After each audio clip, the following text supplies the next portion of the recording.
쏴라. 지금 끝내라. 그는 살아서 나가면 안 된다. 제발 그 사람은 죄인이 아니라 아버지입니다. 2020년 겨울 러시아 설원 한복판 48시간 안에 송환 아니면 영구 실종. 한북한 어부의 이름이 교도소 명단 맨 위에 올랐습니다. 그 순간 믿기 힘든 일들이 벌어졌습니다. 교도소 안을 장악한 러시아 마피아가 그를 불러 세웠고 북한 영사관은 가족을 담보로 협박했으며 심지어 유엔 서류 한 장이 그의 목숨값을 결정했습니다. 그리고 그 모든 운명의 줄기는 단 한마디에서 시작됐습니다. 안녕하세요. 이 짧은 인사가 한 남자의 삶을 갈라놓고 전 세계를 흔들어 버렸습니다. 잠깐만요. 북한의 실상이 대한민국 젊은이들에게도 널리 퍼질 수 있도록 꼭 애국이라고 댓글 남겨주세요. 그래야 젊은이들에게도 이 영상이 널리 보여질 수 있거든요. 대한민국을 사랑하신다면 꼭 댓글 남겨주세요. 자, 지금 시작할게요. 마이너스 20도. 귓속까지 얼어붙을 것 같은 혹독한 추위였어요. 철조망 너머로 들려오는 경비견들의 으르렁거리는 소리. 그리고 제 귓가에 울리는 초침 소리. 똑, 딱, 똑, 딱. 저에게 남은 시간은 정확히 48시간이었습니다. 안녕하세요. 저는 북한에서 태어나 35살의 탈북한 남자입니다. 지금 이 순간 러시아의 한 교도소에 갇혀 있어요. 48시간 후면 저는 북한으로 다시 돌려보내집니다. 돌아가면 죽음만이 기다리고 있다는 걸 너무나 잘 알고 있었죠. 교도소 철문이 쾅 하고 닫히는 소리가 아직도 귓가에 맴돌았어요. 그 소리와 함께 제 마음속에도 절망이 스며들었습니다. 하지만 포기할 수는 없었어요. 고향에 계신 70이 넘은 어머니 때문이었거든요. 어머니는 제가 중국을 거쳐 러시아로 갔다는 사실조차 모르셨어요. 그저 아들이 어딘가에서 살아있기만을 바라며 매일 기다리고 계셨죠. 우리 아들 밥은 먹고 사나? 어머니의 목소리가 귓가에 생생하게 들려왔습니다. 교도소 안은 제가 상상했던 것보다 훨씬 복잡한 세계였어요. 여기에도 엄격한 서열이 있었거든요. 맨 꼭대기에는 빅토르라는 거대한 덩치의 러시아 남자가 있었어요. 그의 팔뚝에는 온갖 문신이 새겨져 있었죠. 빅토르 아래로는 체스를 잘하는 죄수들이 특별 대우를 받았습니다. 러시아에서는 체스를 지능의 상징으로 여기거든요. 저는 북한에서 배운 나무 조각 기술로 겨우 중간 정도 위치를 차지할 수 있었어요. 매일 아침 6시, 쇠숟가락이 쇠그릇을 두드리는 소리로 하루가 시작됐습니다. 딸그랑, 딸그랑. 그 소리가 들릴 때마다 저는 남은 시간을 계산했어요. 48시간이 40시간이 되고 36시간이 되었죠.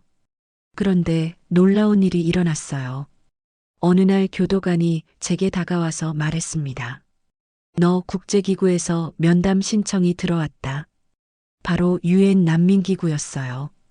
전 세계 난민을 돕는 국제단체에서 저를 만나보겠다는 거였죠.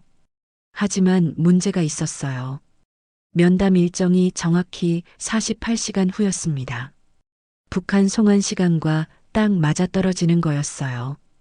단 1시간만 늦어도 저는 이미 북한으로 가는 차 안에 있을 거였죠. 이때부터 진짜 생존 싸움이 시작됐어요. 교도소 안에는 저처럼 북한에서 온 사람이 몇 명 더 있었거든요. 그 중에서도 김철수라는 남자가 특히 제게 관심을 보였어요. 김철수는 처음엔 친근하게 다가왔습니다. 우리 같은 처지끼리 서로 도와야 하지 않겠냐며 손을 내밀었어요. 하지만 뭔가 이상했어요. 다른 탈북자들과는 달리 러시아어가 너무 유창했거든요. 저는 본능적으로 경계심을 늦출 수 없었어요. 김철수는 계속해서 제 개인정보를 캐려고 했습니다. 가족은 어디 있냐? 어떤 경로로 왔냐? 누구와 연락하고 있냐? 질문이 너무 구체적이고 의도적이었어요. 빅토르가 저에게 조용히 귀띔해줬어요. 그 동양인 놈, 냄새가 이상하다. 조심해라. 역시 경험 많은 빅토르도 뭔가 눈치채고 있었던 거죠. 그날 밤부터 저는 김철수를 완전히 피하기 시작했습니다. 같은 감방에 있으면서도 마치 투명인간처럼 대했어요. 김철수의 표정이 점점 차갑게 변해갔지만 저는 신경 쓰지 않았습니다. 시간은 무정하게 흘러갔어요. 30시간, 24시간, 18시간. 매 순간이 금덩어리보다 소중했습니다. 저는 시계 초침 소리에 맞춰 심장이 뛰는 것을 느꼈어요. 그런 와중에도 어머니 생각이 머릿속을 떠나지 않았어요. 북한에 계신 어머니는 지금쯤 뭘 하고 계실까요? 혹시 아들이 죽었다는 소문이라도 들으셨을까요? 가슴이 미어지는 것 같았습니다. 어머니는 평생 고생만 하셨어요. 남편을 일찍 여의고 혼자서 아들 둘을 키우셨거든요. 저는 큰아들로서 어머니께 효도 한번 제대로 못했어요. 오히려 탈북으로 더 큰 걱정만 끼쳐드렸죠. 효도는 곁에 있는 게 아니라 살아남아서 보여드리는 것이다. 저는 스스로에게 다짐했어요. 어떻게든 살아남아서 언젠가 어머니를 다시 뵙겠다고 말이에요. 12시간, 8시간, 4시간. 이제 정말 얼마 남지 않았어요. 제 손바닥엔 식은땀이 흘렀고 입안은 바짝 말라 있었습니다. 과연 기적이 일어날까요? 그때였어요. 교도소 복도에 발걸음 소리가 울렸습니다. 퉁퉁퉁. 무거운 군화 소리가 점점 가까워지고 있었어요. 제 심장은 터질 것 같았습니다. 드디어 철문이 열렸어요. 교도관이 제 이름을 불렀습니다. 이제 결정될 순간이었어요. 과연 저는 북한으로 돌아가게 될까요? 아니면 새로운 희망을 얻게 될까요? 철문 너머로 보이는 복도가 마치 운명의 갈림길처럼 느껴졌습니다. 48시간의 기다림이 이제 끝나려 하고 있었어요. 쿵, 쿵, 쿵. 제 심장이 터질 것 같았어요. 교도관의 무거운 군화 소리가 복도를 울리더니 제 앞에 멈춰 섰습니다. 면담실로 와라. 드디어 운명의 순간이었어요. 차가운 철문이 열리자 따뜻한 미소의 서양 여성이 앉아 있었어요. 금발의 깔끔한 정장, 그녀의 첫마디가 제 마음을 녹여줬습니다. 리나 스미스예요. 전 세계 난민을 돕는 국제기구에서 왔어요. 하지만 다음 순간 절망이 밀려왔어요. 도와드리고 싶지만 절차상 최소 3일은 걸려요. 3일이요? 제게는 이제 4시간도 안 남았는데 말이에요. 온몸에 찬물을 끼얹은 것 같았어요. 그때였어요. 면담실 문이 갑자기 열렸습니다. 들어온 사람을 보는 순간 제 등골이 오싹해졌어요. 김철수였거든요. 그런데 그의 표정이 완전히 달라져 있었어요. 차갑고 음산한 눈빛이었죠. 리나가 설명했어요. 같은 처지라고 해서 함께 면담하자고 했어요. 하지만 김철수의 입에서 나온 말은 저를 벼락 맞게 했습니다. 이 사람 절대 믿으면 안 됩니다. 북한에서 정치범이었어요. 순간 제 머릿속이 하얘졌어요. 김철수가 독사처럼 속삭였습니다. 반정부 활동을 하다가 도망친 위험한 놈이에요. 저는 급하게 소리쳤어요. 그건 거짓말입니다.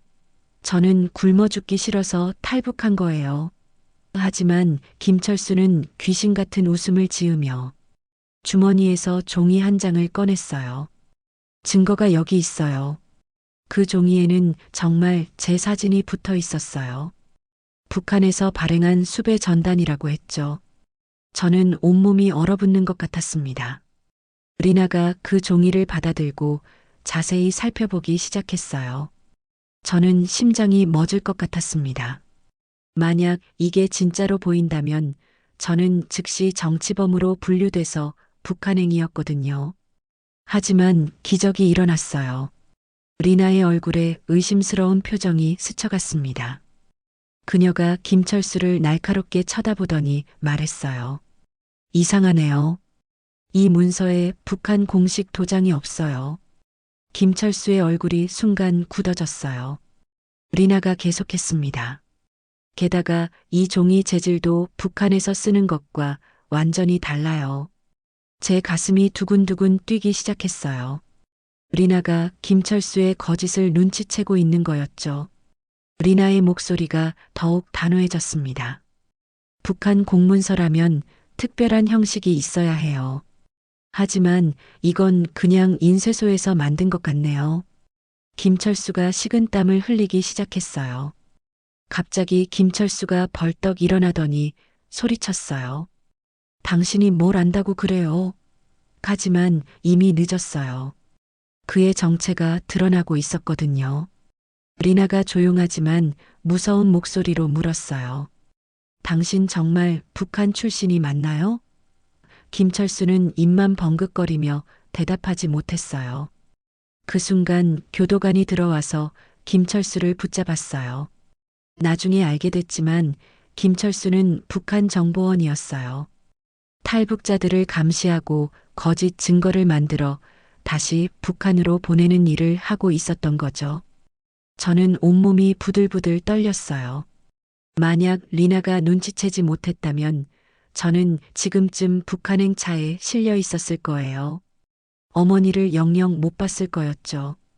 리나가 안도의 한숨을 쉬며 말했어요. 다행이에요. 하지만 아직 시간 문제가 남았어요.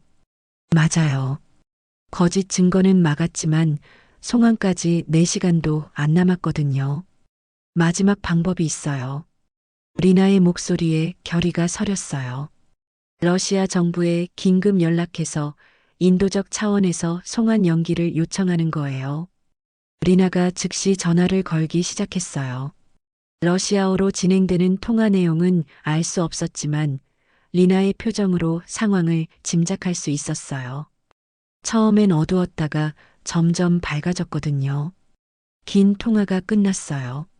리나가 저를 바라보며 환하게 웃었습니다. 하루 더 시간을 얻었어요. 저는 그 자리에서 주저앉을 뻔했어요. 눈물이 쏟아져 나왔습니다. 하루라는 시간이 이렇게 소중할 줄 몰랐어요. 마치 평생을 얻은 것 같았거든요. 그 순간 북한에 계신 어머니 목소리가 들리는 것 같았어요.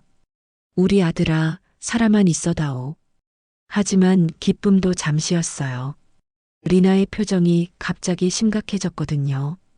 그런데 문제가 하나 더 있어요. 제 가슴이 다시 철렁 내려앉았습니다. 김철수 같은 정보원이 또 있을 수 있어요. 하루 동안 당신을 계속 노릴 거예요. 리나의 경고가 귓가에 맴돌았습니다. 정말 조심하셔야 해요. 그때 복도에서 발걸음 소리가 들려왔어요. 여러 명이 이쪽으로 오고 있는 것 같았어요. 리나와 저는 동시에 문 쪽을 바라봤습니다. 과연 누가 오고 있는 걸까요? 리나가 작은 목소리로 속삭였어요. 혹시 김철수의 동료들일지도 몰라요. 제 온몸에 소름이 돋았습니다. 겨우 하루를 얻었는데 또 다른 위험이 기다리고 있는 건 아닐까요? 발걸음 소리가 점점 가까워졌어요. 이제 정말 문 앞까지 온 것 같았습니다. 과연 문 너머에는 누가 서 있을까요? 구원자일까요? 아니면 새로운 적일까요? 챕터 3. 무거운 발걸음 소리가 복도에 울렸어요. 한 명이 아니라 여러 명이 이쪽으로 오고 있는 것 같았습니다. 저와 리나는 숨을 죽이고 면담실 문을 바라봤어요.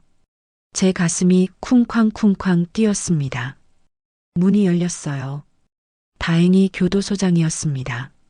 하지만 그의 표정이 심각했어요. 리나에게 다가가서 뭔가 급하게 속삭이더군요. 리나의 얼굴이 순간 새하얘졌습니다. 무슨 일인가요? 저는 불안한 마음에 물었어요. 리나가 떨리는 목소리로 대답했습니다. 큰일이에요. 북한에서 당신을 즉시 송환하라고 강하게 압력을 넣고 있어요. 제 다리에서 힘이 빠졌어요. 겨우 하루를 얻었는데 벌써 새로운 위기가 닥친 거였죠. 교도소장이 무거운 목소리로 말했습니다. 내일 새벽까지만 더 시간을 드릴 수 있습니다. 새벽까지요?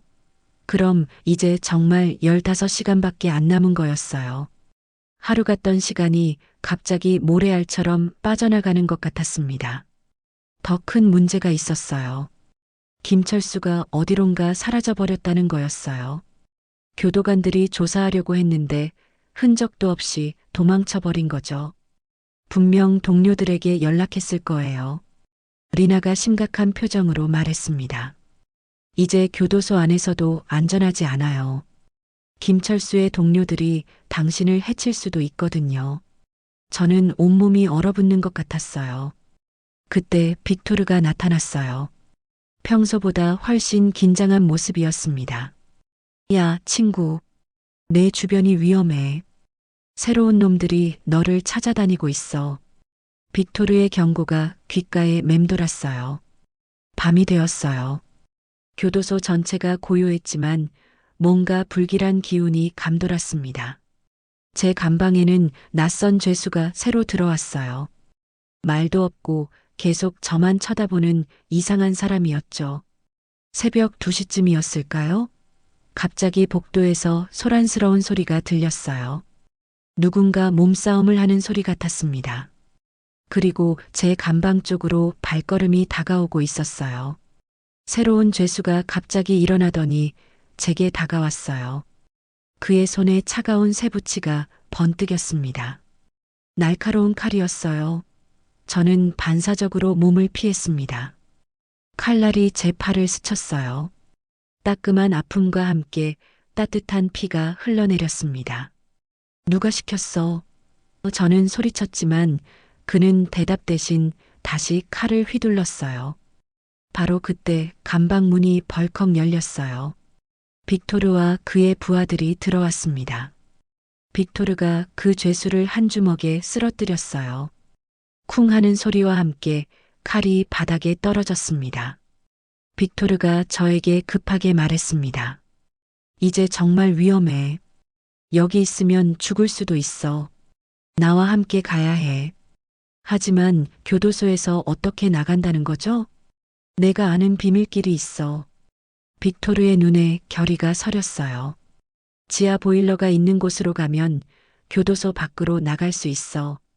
하지만 잡히면 우리 모두 끝이야. 저는 주저할 시간이 없었어요. 여기 남아있으면 정말 죽을 수도 있었거든요. 빅토르가 조용히 말했습니다. 지금이 기회야. 새벽 3시가 가장 조용한 시간이거든. 교도소 복도는 깜깜했어요. 멀리서 간수들의 발걸음 소리가 들렸지만 다행히 이쪽으로는 오지 않았습니다. 빅토르가 앞장서서 지하로 향했어요. 지하에 도착하니 뜨거운 보일러 소리가 웅웅거렸어요. 수증기 때문에 앞이 잘 보이지 않았습니다. 빅토르가 벽 한쪽 구석을 가리켰어요. 저기 작은 문이 있어. 그걸로 나가면 바로 교도소 뒤편이야. 정말 작은 문이 있었어요. 사람 하나가 겨우 기어갈 수 있을 정도였죠. 빅토르가 말했습니다. 나가면 바로 뛰어야 해. 10분 안에 여기서 멀어져야 해. 저는 빅토르에게 감사 인사를 했어요. 왜 저를 도와주세요? 빅토르가 쓸쓸하게 웃었습니다. 나도 엄마 그리운 사람이야. 고향 생각하는 마음은 다 똑같거든. 작은 문을 열자 차가운 바람이 얼굴을 때렸어요. 바깥은 아직 캄캄했지만 자유의 공기였습니다. 저는 마지막으로 빅토르를 바라봤어요. 고마워요. 평생 잊지 않을게요. 빅토르가 손을 흔들며 말했습니다. 어머니께 안부 전해. 그 말에 제 가슴이 뭉클해졌어요. 저는 작은 문을 통해 기어 나왔어요. 교도소 뒤편은 깊은 숲이었습니다. 눈이 무릎까지 쌓여서 걸을 때마다 푹푹 빠졌지만 신경 쓸 겨를이 없었어요. 뒤에서 사이렌 소리가 울렸어요. 위잉 위잉. 제가 사라진 걸 눈치챈 것 같았어요. 저는 눈을 헤치며 필사적으로 달렸습니다. 숨이 목까지 차올랐지만 멈출 수 없었어요. 1시간쯤 헤맸을까요? 멀리 작은 마을의 불빛이 보였어요. 리나가 미리 알려준 곳이었습니다. 마을 교회에 가면 안전한 사람이 도와준다고 했거든요.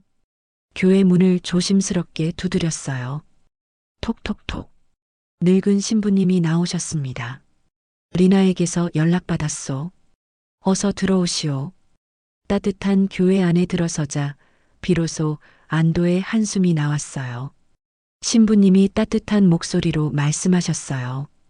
리나가 모든 준비를 마쳤다고 하오. 내일 아침이면 안전한 나라로 갈 수 있을 거요. 드디어 진짜 자유를 얻을 수 있는 거였어요. 하지만 그 순간이었어요. 교회 밖에서 자동차 엔진 소리가 들렸습니다. 부르릉 부르릉. 한 대가 아니라 여러 대가 오고 있는 것 같았어요. 신부님의 얼굴이 굳어졌습니다. 창문 틈으로 내다보니 검은 차들이 교회를 둘러싸고 있었어요. 차에서 내린 사람들 중에 김철수의 모습이 보였습니다. 결국 저를 찾아낸 거였어요. 신부님이 작은 목소리로 속삭였습니다. 뒷문으로 도망가시오. 아직 늦지 않았소. 하지만 과연 이 마지막 위기에서 벗어날 수 있을까요?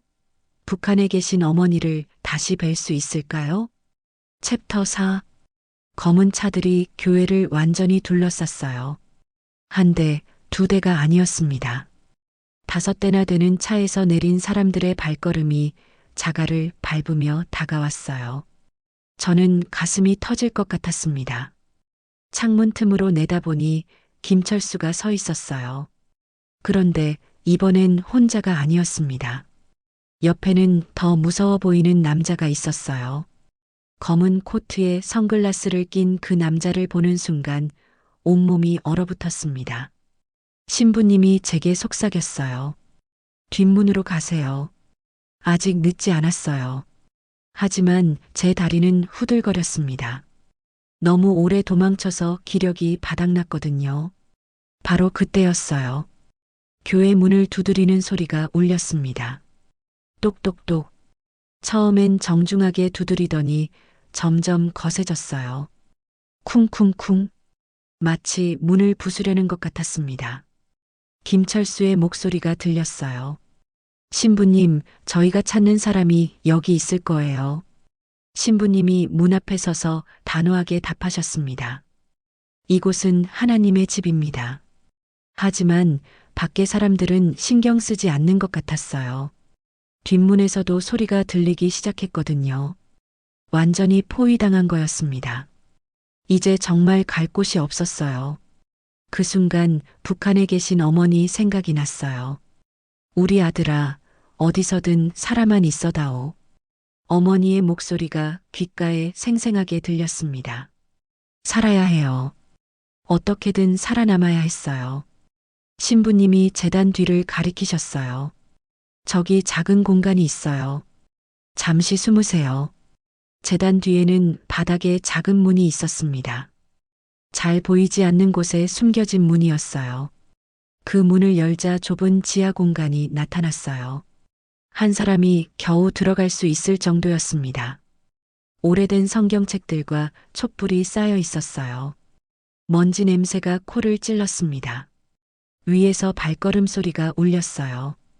결국 그들이 교회 안으로 들어온 거였습니다.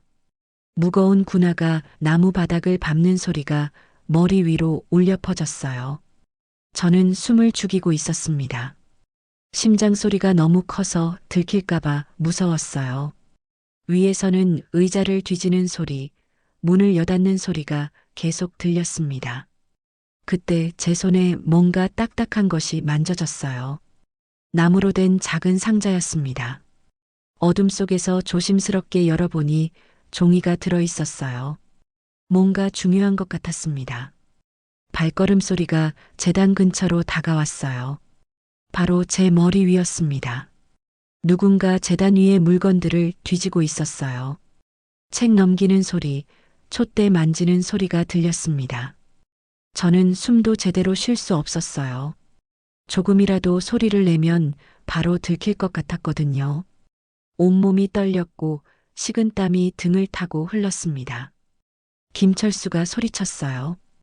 분명히 여기 있을 텐데. 짜증 섞인 목소리였습니다. 다른 사람도 말했어요. 더 꼼꼼히 찾아봐. 놓치면 안 돼. 1시간이 지났을까요? 드디어 발걸음 소리가 멀어졌어요. 그들이 포기하고 나간 것 같았습니다. 신부님의 목소리가 들렸어요. 이제 괜찮아요. 나오세요. 조심스럽게 지하에서 나왔습니다. 교회 안은 엉망이었어요. 의자들이 넘어져 있고 성경책들이 바닥에 흩어져 있었습니다. 하지만 신부님은 웃고 계셨어요. 제가 찾은 상자를 보여드렸어요. 신부님이 놀라신 표정을 지으시더니 말씀하셨습니다. 아, 이건 이전에 여기 피해온 사람이 남긴 거예요. 상자 안에 종이를 펼쳐보니 지도였어요. 이 마을에서 국경까지 가는 길이 그려져 있었습니다. 산길과 숲길을 통해 검문소를 피해갈 수 있는 비밀 경로였어요. 지도 옆에는 편지도 있었어요. 떨리는 글씨로 이렇게 적혀 있었습니다. 이 길을 따라가면 자유에 도달할 수 있습니다. 포기하지 마세요. 당신도 할 수 있어요. 그 글을 읽는 순간 눈물이 났어요. 저처럼 도망치던 누군가가 남긴 희망의 메시지였거든요. 어머니를 다시 보고 싶다는 간절한 마음이 솟구쳤습니다. 신부님이 말씀하셨어요. 내일 새벽이 기회예요. 어둠을 틈타 이 길로 가세요. 저는 고개를 끄덕였습니다. 마침내 진짜 희망이 보이는 것 같았어요. 하지만 바로 그때였어요. 멀리서 자동차 엔진 소리가 들렸습니다. 부르릉 부르릉. 이번엔 더 많은 차들이 오고 있는 것 같았어요. 김철수가 포기하지 않고 있는 거였죠. 신부님이 급하게 말씀하셨어요. 지금 당장 가야 해요. 더 이상 기다릴 수 없어요. 엔진 소리가 점점 가까워지고 있었습니다. 저는 지도를 품에 꼭 안았어요. 이제 정말 마지막 기회였습니다. 과연 이 비밀길을 따라 자유에 도달할 수 있을까요? 북한에 계신 어머니를 다시 뵐 수 있을까요? 교회 뒷문으로 나서는 순간 추운 바람이 얼굴을 때렸어요. 하지만 이상하게 희망이 생겼습니다. 누군가 남긴 그 길이 저를 자유로 이끌어줄 거라는 믿음이 생겼거든요. 어둠 속으로 발을 내딛는 순간 뒤에서 자동차 문 닫는 소리가 들렸어요. 그들이 도착한 거였습니다. 이제 진짜 마지막 도주가 시작되는 거였어요. 교회 뒷문을 나서는 순간 죽음의 추위가 온몸을 휘감았어요. 마이너스 20도. 하지만 품속의 지도가 뜨거웠습니다. 이것만이 어머니를 다시 뵐 수 있는 유일한 희망이었거든요. 뒤에서 자동차 문이 쾅쾅 닫히는 소리가 들렸어요. 김철수 일당이 도착한 거였습니다. 손전등 불빛이 이리저리 움직이는 게 보였어요. 이제 정말 마지막 추격이 시작되는 거였어요. 지도에 따르면 교회에서 북쪽으로 가면 개울이 나온다고 했어요. 저는 눈을 헤치며 필사적으로 달렸습니다. 한 걸음 내디딜 때마다 무릎까지 푹푹 빠졌지만 멈출 수 없었어요. 뒤에서 개 짖는 소리가 들렸어요. 멍멍멍. 추적견을 풀어놓은 거였습니다. 제 심장이 터질 것 같았어요. 개들은 냄새를 맡고 따라올 테니까 시간이 얼마 없었습니다. 드디어 개울을 찾았어요. 얼음이 얇게 얼어 있었지만 물소리가 졸졸 들렸습니다. 지도대로 이 개울을 따라 올라가야 했어요. 미끄러운 돌 위를 조심스럽게 걸었습니다. 갑자기 발을 헛디뎠어요. 쿵. 얼음 위로 넘어지면서 무릎이 돌에 부딪혔습니다. 따끔한 아픔이 몰려왔지만 일어났어요. 피가 조금 났지만 상관없었습니다. 1시간쯤 걸었을까요? 작은 오두막이 보였어요. 지도에 표시된 바로 그곳이었습니다. 문을 열자 따뜻한 공기가 느껴졌어요. 간단한 침대와 담요, 통조림 몇 개가 있었습니다. 벽에 편지가 붙어 있었어요. 여기까지 오느라 고생하셨어요. 조금 쉬세요. 자유는 가까워요. 누군가 저처럼 도망치던 사람이 남긴 거였겠죠. 눈물이 핑 돌았습니다. 하지만 쉴 시간이 없었어요. 멀리서 추적견 소리가 점점 가까워지고 있었거든요. 멍멍멍 소리가 더 크고 가까워졌어요. 얼른 오두막을 나와야 했습니다. 지도를 다시 펼쳐봤어요. 오두막에서 동쪽으로 가면 깊은 숲이 나온다고 했습니다. 그 숲만 지나면 국경 마을이 있다는 거였어요. 이제 정말 마지막 구간이었습니다. 숲으로 들어가니 완전히 깜깜했어요. 나무들이 하늘을 가려서 달빛도 들지 않았습니다. 나뭇가지가 얼굴을 긁고 가시던 불이 옷을 찢었지만 계속 걸었어요. 그런데 뒤에서 불빛이 보이기 시작했어요. 김철수 일당이 따라온 거였습니다. 생각보다 훨씬 빨리 추적해 왔어요. 제 발자국을 따라오고 있는 거였죠. 더 빨리 걸어야 했어요. 숨이 턱까지 차올랐지만 포기할 수 없었습니다. 북한에 계신 어머니 생각이 났어요. 우리 아들아, 살아만 있어다오. 어머니의 목소리가 힘을 주었습니다. 2시간쯤 걸었을까요? 드디어 숲이 끝나고 불빛이 보였어요. 작은 마을이었습니다. 간판이 하나 보였어요. 국경까지 3km, 이제 정말 얼마 남지 않았어요. 하지만 바로 그때였어요. 뒤에서 손전등 불빛이 확 밝아졌습니다. 김철수의 목소리가 들렸어요. 저기다. 놓치지 마. 완전히 들킨 거였어요. 저는 마을로 뛰어들었어요. 하지만 주민들에게 피해를 줄 수는 없었습니다. 지도를 보니 마을을 우회할 수 있는 길이 있었어요.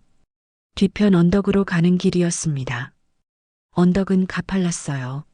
숨이 목까지 차올랐지만 기어서라도 올라갔습니다. 뒤에서 추격자들의 소리가 점점 가까워졌어요. 이쪽이야. 빨리 와. 언덕 꼭대기에서 뒤를 돌아봤어요. 손전등 불빛들이 이리저리 움직이고 있었습니다. 하지만 저는 이미 언덕을 넘어가고 있었어요. 조금만 더 버티면 됐습니다. 언덕을 넘자 넓은 평야가 펼쳐졌어요. 눈 덮인 평야 너머로 밝은 불빛이 보였습니다. 국경 검문소였어요. 지도에 따르면 저 검문소만 넘으면 진짜 자유였습니다. 하지만 어떻게 검문소를 통과할까요? 지도를 자세히 보니 비밀 표시가 있었어요. 검문소 서쪽에 작은 개울이 있고 그 아래로 지나갈 수 있는 터널이 있다는 거였어요. 평야를 가로질러 뛰었어요. 눈밭에 발자국이 선명하게 남았지만 어쩔 수 없었습니다. 검문소의 불빛이 점점 가까워졌어요. 거의 다 왔습니다. 드디어 개울을 찾았어요. 작은 다리 아래쪽을 보니 정말 터널이 있었습니다. 사람 하나가 기어갈 수 있을 정도였어요. 터널 입구에는 또 편지가 있었습니다. 마지막 관문입니다. 용기 내세요. 자유가 저편에 있어요. 그 순간 눈물이 쏟아졌어요. 저처럼 목숨 걸고 도망친 사람들이 남긴 희망의 메시지였거든요. 터널로 기어 들어갔어요. 좁고 어두웠지만 마음은 뛸 것 같았습니다. 이 터널만 지나면 정말 자유였어요. 어머니께 안전하다고 말씀드릴 수 있는 거였습니다. 그런데 뒤에서 큰 소리가 들렸어요. 터널이다. 막아. 김철수 일당이 터널을 발견한 거였어요. 저는 더 빨리 기어갔습니다. 무릎이 까지고 팔꿈치가 아팠지만 멈출 수 없었어요. 터널 끝에서 희미한 빛이 보였어요. 출구였습니다. 거의 다 왔어요. 뒤에서 누군가 터널로 기어 들어오는 소리가 들렸지만 이미 늦었어요. 드디어 터널 밖으로 나왔어요. 그곳은 완전히 다른 세상이었습니다. 자유의 땅이었어요. 과연 저는 정말 안전해진 걸까요? 이제 어머니를 다시 뵐 수 있을까요? 터널 밖으로 나오는 순간 완전히 다른 세상이었어요. 하지만 안심하기엔 이르다는 걸 바로 알았습니다. 멀리서 사이렌 소리가 들려왔거든요. 위잉 위잉. 러시아 국경 수비대였어요. 제 심장이 다시 뛰기 시작했어요. 겨우 국경을 넘었는데 또 다른 위험이 기다리고 있는 거였습니다. 손전등 불빛들이 이쪽으로 향하고 있었어요. 저를 찾고 있는 게 분명했습니다. 급하게 숨을 곳을 찾아야 했어요. 근처에 작은 숲이 보였습니다. 그곳으로 뛰어갔어요. 나뭇가지들이 얼굴을 긁었지만 신경 쓸 겨를이 없었습니다. 숲속에 숨어서 상황을 지켜봤어요. 국경 수비대원들이 터널 근처를 수색하고 있었습니다. 그들의 무전기 소리가 들렸어요. 수상한 놈이 국경을 넘었다. 찾아내라. 김철수가 국경 수비대에 신고한 게 분명했어요. 저를 테러리스트나 위험인물로 신고했을 거였습니다. 이제 양쪽에서 저를 쫓고 있는 거였어요. 1시간쯤 숨어 있었을까요? 수비대원들이 포기하고 돌아가는 것 같았어요. 손전등 불빛들이 점점 멀어졌습니다. 하지만 아직 안전하지 않았어요. 조심스럽게 숲에서 나왔어요. 멀리 작은 마을의 불빛이 보였습니다. 그곳에서 도움을 요청해야 했어요. 하지만 누구를 믿어야 할지 알 수 없었습니다. 마을에 들어서니 몇 집에 불이 켜져 있었어요. 그런데 이상했습니다. 새벽인데도 사람들이 밖에 나와 있었거든요. 뭔가 소동이 일어난 것 같았어요. 한 할아버지가 저를 보더니 뭔가 물어보셨어요. 러시아어였지만 걱정하는 표정이었습니다. 저는 손짓으로 도움이 필요하다고 표현했어요. 할아버지가 제 상처를 보시더니 깜짝 놀라셨어요. 그리고 집으로 데려가 주셨습니다. 따뜻한 방에 들어서니 할머니도 계셨어요. 두 분 다 걱정스러운 표정이었습니다. 할머니가 뜨거운 차를 끓여주시고 상처를 돌봐주셨어요. 말은 통하지 않았지만 마음은 통했어요. 이런 따뜻함을 언제 마지막으로 느껴봤을까요? 그런데 갑자기 밖에서 자동차 소리가 들렸어요. 부르릉 부르릉. 여러 대가 오고 있는 것 같았습니다. 할아버지의 얼굴이 굳어졌어요. 창문으로 보니 경찰차들이 마을로 들어오고 있었어요. 저를 찾으러 온 게 분명했습니다. 할아버지가 급하게 제게 뭔가 말씀하셨지만 알아들을 수 없었어요. 할머니가 제 손을 잡고 뒷문으로 이끌어 주셨어요. 그리고 작은 창고를 가리키며 숨으라고 하시는 것 같았어요. 저는 얼른 창고 안으로 들어갔습니다. 창고 안은 좁고 어두웠어요. 농기구들과 집단이 쌓여 있었습니다. 밖에서 발걸음 소리가 들렸어요. 경찰들이 집집마다 수색하고 있는 것 같았어요. 할아버지의 목소리가 들렸어요. 경찰들과 대화하고 계셨습니다. 러시아어라 알아들을 수 없었지만 긴장된 분위기였어요. 그때 창고 문이 열렸어요. 경찰관이 손전등을 비추며 안을 들여다봤습니다. 저는 집단 뒤에 숨어서 숨을 죽였어요. 심장이 터질 것 같았습니다. 경찰관이 창고 안을 자세히 살펴봤어요. 발걸음 소리가 점점 가까워졌습니다. 이제 정말 들킬 것 같았어요. 손전등 불빛이 제 발 근처까지 왔습니다. 바로 그때 할아버지가 경찰관을 부르셨어요. 뭔가 다른 곳을 보라고 하시는 것 같았어요. 경찰관이 창고에서 나갔습니다. 가까스로 위기를 넘긴 거였어요. 1시간쯤 더 지났을까요?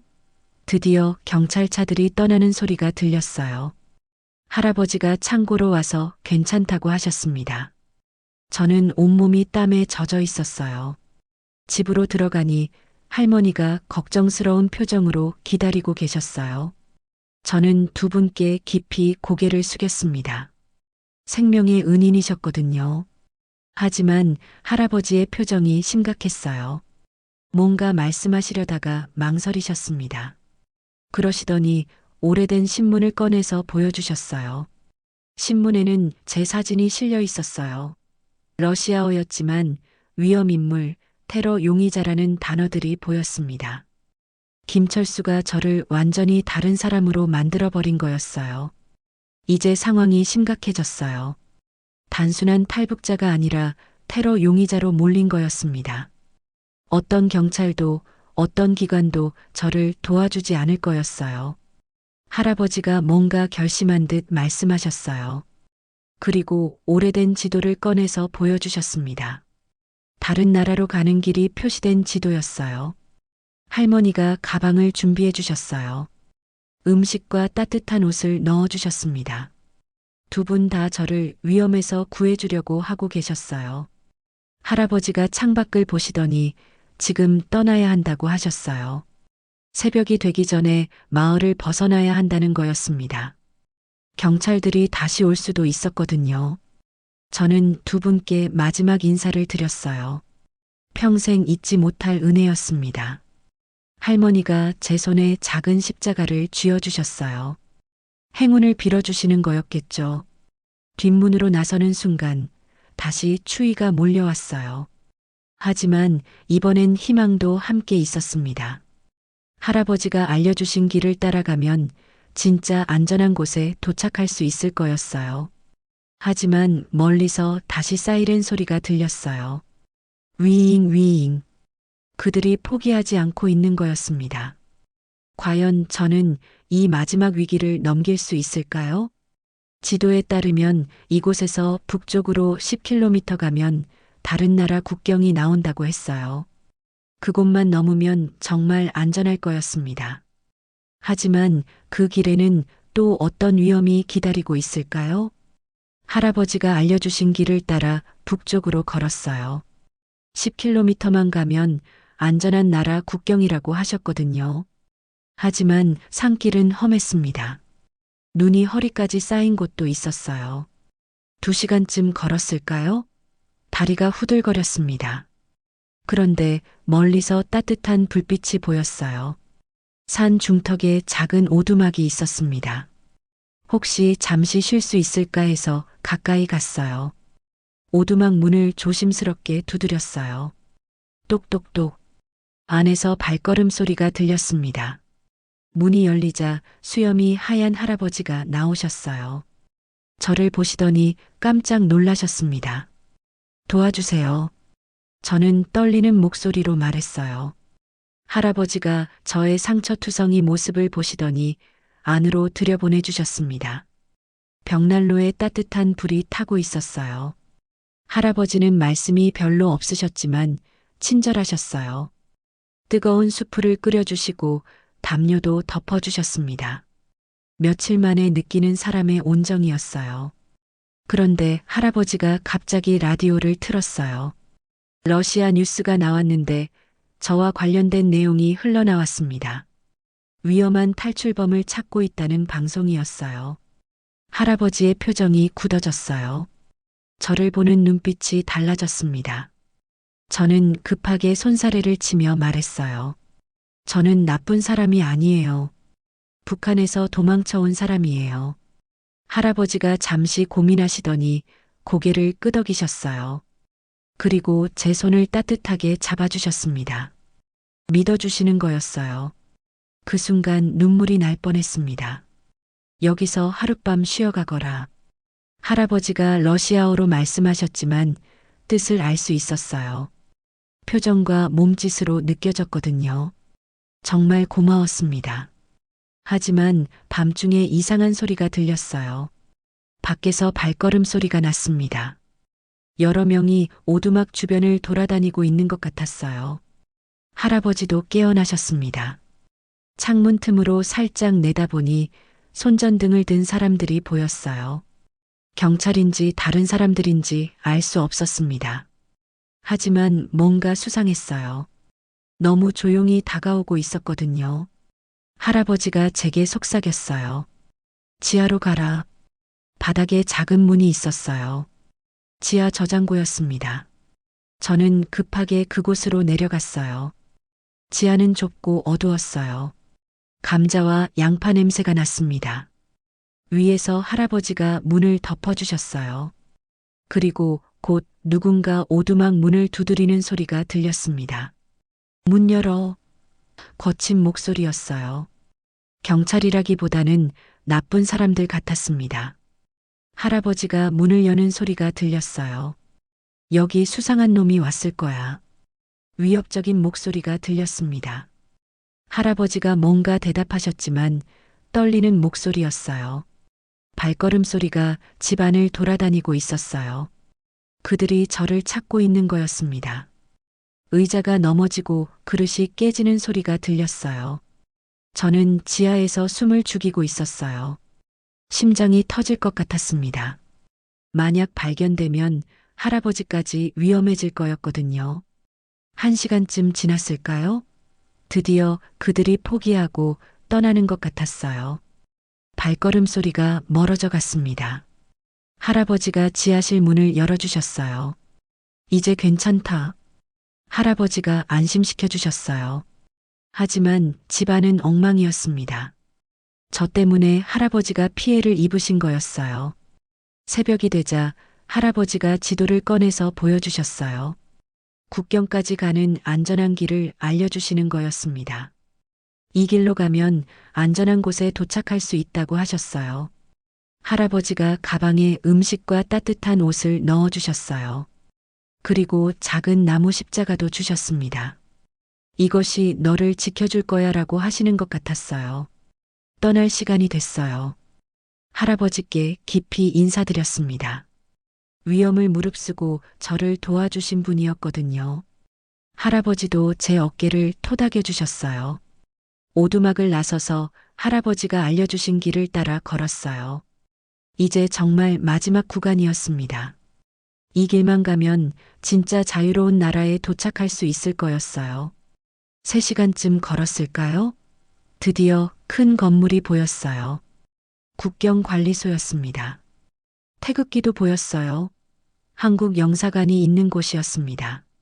문 앞에 서니 가슴이 뛰었어요. 정말 마지막 관문이었습니다. 여기서 제 신분이 확인되고 어디로 갈지 결정될 거였어요. 용기를 내서 문을 두드렸어요. 한국 직원이 나오셨습니다. 무엇을 도와드릴까요? 얼마 만에 듣는 한국말이었을까요? 눈물이 쏟아졌습니다. 저는 북한에서 온 탈북자입니다. 도와주세요. 제가 간절히 말했어요. 직원분이 깜짝 놀라시더니 급하게 안으로 들여보내주셨습니다. 따뜻한 사무실에 앉으니 꿈만 같았어요. 직원분이 따뜻한 차를 주시며 말씀하셨습니다. 이제 안전해요. 모든 절차를 도와드릴게요. 가족과 연락할 수 있을까요? 제가 물었어요. 직원분이 웃으시며 답하셨습니다. 물론이죠. 한국에 계신 가족분이 있으신가요? 저는 형의 이름과 연락처를 말씀드렸어요. 몇 년 전에 먼저 탈북해서 한국에 정착한 형이 있었거든요. 직원분이 바로 연락을 취해 주셨습니다. 1시간 후 드디어 형과 통화할 수 있었어요. 형, 저예요. 제가 울면서 소리쳤어요. 형의 목소리도 떨리고 있었습니다. 정말 내가 맞니? 살아있구나. 형이 말했어요. 곧 한국으로 올 수 있을 거야. 형이 다 준비해 놓을게. 그리고 더 놀라운 소식을 들려주셨어요. 어머니 소식도 있어. 어머니가 살아계셔. 그 순간 세상이 다 제 것인 것 같았어요. 어머니가 살아계신다고요. 언젠가는 어머니도 자유로운 곳에서 만날 수 있을 거라는 희망이 생겼습니다. 48시간 전만 해도 죽음 앞에 서 있었는데 이제는 정말 자유를 얻었어요. 그리고 가족과도 연락이 됐습니다. 긴 악몽이 드디어 끝난 거였어요.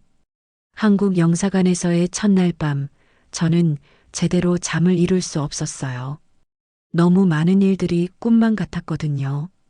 48시간 전만 해도 죽음 앞에 서 있었는데, 이제는 정말 자유를 얻었다니 믿어지지 않았습니다. 아침이 되자 영사관 직원분이 웃으시며 말씀하셨어요. 한국행 비행기표를 준비했어요. 내일 오후에 출발할 수 있습니다. 드디어 고국 땅을 밟을 수 있게 된 거였어요.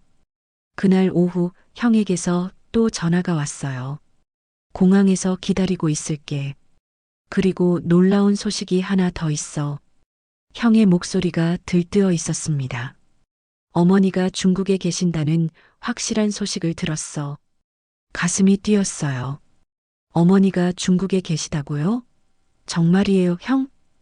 응, 탈북 지원 단체에서 확인해 줬어. 어머니도 우리를 찾고 계신다고 해. 그 순간 모든 고생이 보상받는 기분이었어요. 어머니를 다시 뵐 수 있다는 희망이 현실이 되고 있었거든요. 48시간의 지옥 같은 시간이 이 순간을 위한 거였구나 싶었습니다. 다음 날 드디어 비행기에 올랐어요. 창밖으로 보이는 구름들이 자유의 구름 같았습니다. 승무원분이 한국어로 말씀하시는 것만 들어도 눈물이 났어요. 승객 여러분, 곧 인천공항에 도착합니다. 그 안내방송을 들으니 정말 한국에 가고 있다는 게 실감났어요. 창밖으로 한국 땅이 보이기 시작했습니다. 비행기가 착륙했어요. 인천공항에 발을 딛는 순간 무릎이 꺾어질 뻔했습니다. 정말 자유로운 대한민국 땅이었어요. 얼마나 그리워했던 땅인지 모릅니다. 출입국 심사를 받을 때도 떨렸어요. 하지만 직원분들이 모두 따뜻하게 맞아주셨습니다. 대한민국에 오신 것을 환영합니다. 그 한마디가 이렇게 감동적일 줄 몰랐어요. 도착 게이트를 나서니 형이 서 있었어요. 몇 년 만에 보는 형이었습니다. 형도 많이 달라져 있었지만 여전히 제 형이었어요. 두 사람 다 울면서 껴안았습니다. 고생 많았다, 동생아. 형이 제 등을 토닥여 주었어요. 이제 정말 끝났어. 우리 함께 새 삶을 살아보자. 형의 품에 안겨 있으니 모든 고생이 잊어지는 것 같았어요. 형이 준비해준 차를 타고 집으로 향했어요. 창밖으로 보이는 서울의 모습이 신기했습니다. 자유로운 나라의 풍경이었거든요. 사람들이 모두 자유롭게 웃고 다니고 있었어요. 형의 집에 도착했어요. 작지만 따뜻한 집이었습니다. 여기가 우리 집이야. 이제 내 집이기도 하고. 형이 웃으시며 말했어요. 정말 집이 있다는 게 꿈만 같았어요. 형수님도 따뜻하게 맞아주셨어요. 고생 많으셨어요. 이제 가족이에요. 그리고 조카들도 있었어요.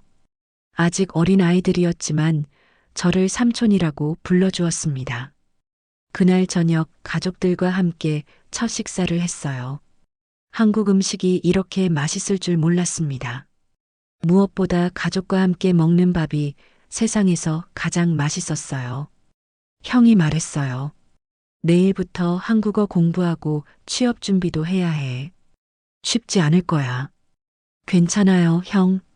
이미 가장 어려운 걸 견뎌냈는걸요. 저는 자신 있게 답했어요. 며칠 후 정말 놀라운 소식이 왔어요. 탈북자 지원 단체에서 연락이 온 거였어요. 어머니를 찾았습니다.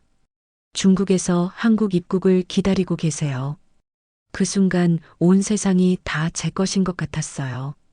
어머니를 정말 다시 뵐 수 있게 된 거였습니다. 몇 개월만 기다리면 어머니도 한국에 오실 수 있다고 했어요. 한 달 후 드디어 그날이 왔어요. 인천공항에서 어머니를 기다리고 있었습니다. 형과 저, 그리고 형수님과 조카들까지 모두 나왔어요. 도착 게이트가 열렸어요. 사람들이 하나씩 나오기 시작했습니다. 그리고 드디어 어머니가 보였어요. 많이 야위셨지만 여전히 제 어머니셨습니다. 어머니, 저는 달려가서 어머니를 껴안았어요. 어머니도 저를 보시더니 눈물을 쏟으셨습니다. 우리 아들들아, 정말 다 살아있구나. 어머니, 저희 이제 정말 자유해요. 걱정 마세요. 제가 울면서 말했어요. 어머니가 제 얼굴을 쓰다듬으시며 말씀하셨어요. 고생 많았구나, 아들아. 그날 밤 온 가족이 모여서 식사를 했어요. 오랜만에 한자리에 모인 가족이었습니다. 어머니가 말씀하셨어요. 이제 정말 새로운 시작이구나.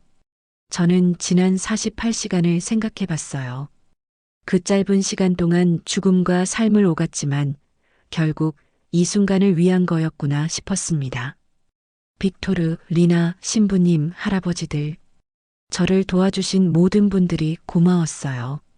그분들의 도움이 없었다면 이 자리에 올 수 없었을 거예요. 어머니가 말씀하셨어요. 우리 이제 자유롭게 살자꾸나. 아무도 우리를 막을 수 없어. 그 말씀을 들으니 모든 고생이 보상받는 기분이었어요. 이제 정말 새로운 시작이에요.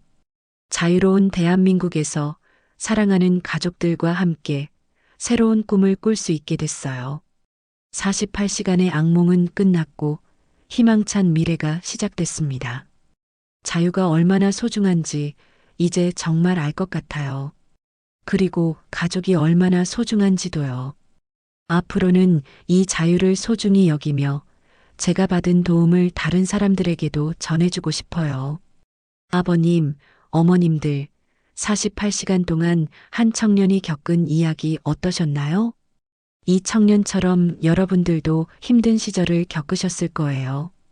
전쟁도 겪으시고, 가난도 이겨내시고, 자식들 키우느라 고생도 많이 하셨죠. 하지만 포기하지 않으셨기에 지금의 자유로운 대한민국이 있는 거예요. 지금 어디서 이 이야기를 들으시는지 댓글로 남겨주세요. 집에서 들어요.